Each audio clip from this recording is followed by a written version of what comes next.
Competitive exam का most question ratio chapter का है। क्वेश्चन पर ध्यान दिया जाए।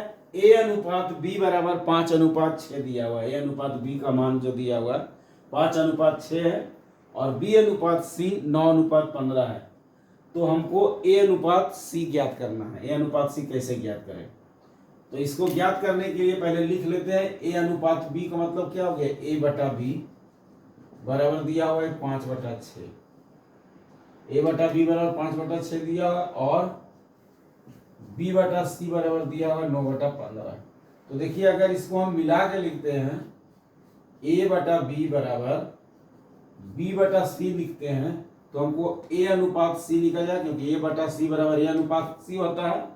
तो ए और सी को अगर हम किस तरह से करेंगे तो ए ऊपर में दिया हुआ यानी अंश में दिया हुआ, सी हर में दिया हुआ, तो ए अनुपात सी निकल जाएगा, यानी ए बटा सी बराबर ए अनुपात सी ज्ञात हो जाएगा, निकल जाएगा।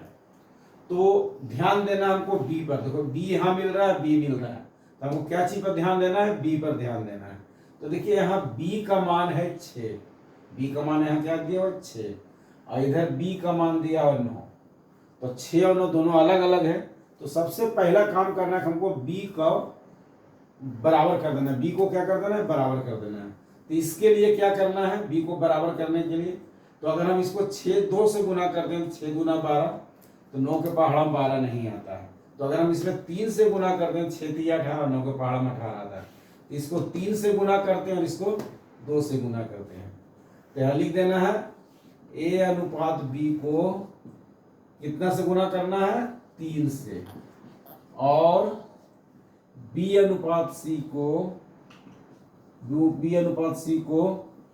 2 से गुना करने पर, 2 से गुना करने पर, तो देखिए ए अनुपात बी को हम 3 से गुना कर रहे हैं तो क्या हो जाएगा? ए अनुपात बी बराबर हो जाएगा 3 से गुना करेंगे तो 5 3 15 हो जाएगा, अनुपात 6 3 18 हो जाएगा। ये अनुपात बी हो गया 5:18। और अगर बी अनुपात सी निकालेंगे तो क्या हो जाएगा? इसको 2 से गुना करना है तो 9 दूनी 18 बराबर बराबर आ गया 18 18 और 15 दूनी 30, 18:30। तो हमको क्या निकालना है? ए अनुपात सी। देखिए ये निकालना है ए अनुपात सी, ये ए अनुपात सी ज्ञात करना है। समझ गया? चलिए हमको निकालना है ए अनुपात सी निकालना है। तो देखिए ए बराबर ए अनुपात हमको सी निकालना है। तो ए बराबर यहाँ क्या दिया हुआ है? ए अनुपात सी। तो ए का मान दिया हुआ है 15। ए अनुपात सी बराबर क्या है? ए बराबर 15 आया। तो 15 यहाँ लिख देंगे ए अनुपात सी बराबर, पहले क्या लिख देना? ए अनुपात सी बराबर, तो ये आया 15 अनुपात, अब सी का मान देखिए क्या आया? सी का यहाँ आया है 30, 15:30 आया। इसको काट सकते हैं 15 का 15, 15 दूना 30 बराबर 1:2। यही आंसर आ गया।